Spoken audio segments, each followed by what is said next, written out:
Bonjour Sandrine. Bonjour Christophe. Aujourd'hui, on va parler d'une pièce qui compte énormément pour toi et que tu as eu la gentillesse à contre-cœur, enfin difficilement en tout cas, de céder à la galerie puisque j'ai souhaité m'emporter acquéreur parce qu'effectivement, je la trouve très très puissante et puis je considère qu'elle a vraiment sa place dans cet établissement. C'est une œuvre qui s'appelle « Et après ». Alors vas-y Sandrine, explique-nous bien évidemment toute cette réalisation.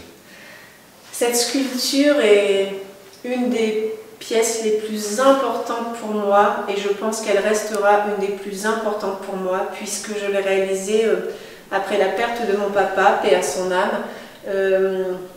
Comme je parle aux ancêtres tout le temps, j'ai imaginé qu'après sa perte, j'allais pouvoir communiquer avec lui très facilement et ça n'a pas été le cas. Et ça a été un désespoir sans fond. Et je me suis dit qu'il fallait que je retranscrive d'une manière ou d'une autre ce désespoir. Et j'ai voulu raconter cette sculpture qui s'appelle donc « Et après », puisque justement, j'étais dans ce questionnement de « Et après ». Et après, pourquoi papa, je ne t'entends pas? Et je me suis dit, il faut que je fasse comme une sorte d'autoportrait de ma situation. Donc, ce visage qui est tourné vers le haut comme ça, qui cherche dans la lumière, qui cherche le « et après ». Et en même temps, cette situation dans laquelle je me sentais, c'est-à-dire prise dans mes racines profondes, comme ça, ancrée à la terre. Et en même temps, bloquée, quoi. Bloquée dans une situation, comme emprisonnée dans une sensation extrêmement inconfortable, qui finalement m'a permis de raconter en parallèle les lynchages aux États-Unis. À la fois tous ceux qui étaient pendus aux arbres, à la fois les chaînes portées, les chaînes ressenties, les chaînes prises dans le corps, comme on peut le voir. Ce corps qui en même temps est à la fois arbre, on sent même des moisissures et du lichen, des meurtrissures, des bouts de branchage qui poussent sur le corps, des racines à la fois fortes et fragiles, à la fois ce bas de racine, comment dire, troué, comme pour accentuer un mouvement, comme donner encore plus d'ampleur et qu'on ait la sensation de toujours tourner autour, toujours être dans ce mouvement, dans cette quête, comme une roue sans fin.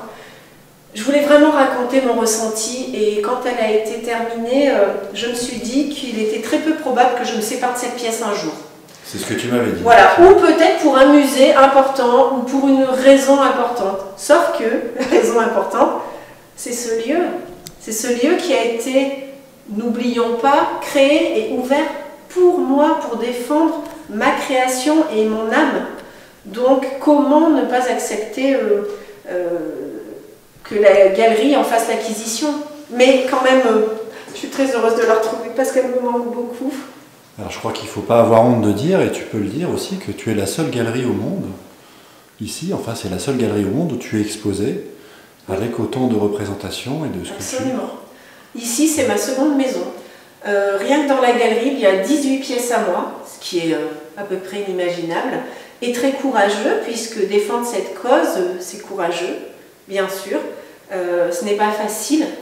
Ce n'est pas facile puisqu'on peut dire que c'est dérangeant à quelque part et en même temps c'est fort et c'est important, c'est presque un espace muséal ici finalement et c'est merveilleux d'y être accueilli. Vraiment quand je viens, d'abord ce lieu est très paisible malgré les pièces qui sont extrêmement puissantes, très paisible parce que tu en as fait quelque chose d'agréable, de confortable, d'ouvert au monde avec d'autres artistes peintres et je pense que cette pièce est tout à fait à sa place. Voilà. Mais elle me manque. Mais bon, je peux venir la voir ici en fait. Tu peux venir quand tu veux. C'est la bonne nouvelle. Elle pourrait être dans un musée à l'autre bout du monde. Et ce serait compliqué de lui rendre visite. Là, je peux lui rendre visite quand je veux. Et peut-être qu'en étant chez elle, un jour, j'aurai la réponse à ma question. À suivre. À suivre. Merci beaucoup Sandrine pour cette présentation très touchante. Un plaisir. Oui. De la genèse de cette magnifique pièce. Effectivement, comme tu le dis, moi je pense aussi qu'elle n'avait sa place en tout cas ici, puisque c'est vrai qu'elle est entourée de tous ses amis aussi. Oui, c'est une grande famille en fait. Voilà. Et vraiment, elle est très très bien mise en valeur et je pense qu'elle est en sérénité aussi, positionnée comme elle l'est en plein milieu de cette belle pièce. Voilà, et c'est une pièce unique, ça va de soi. Évidemment. Voilà. Merci beaucoup Sandrine. De rien. Au revoir. Au revoir.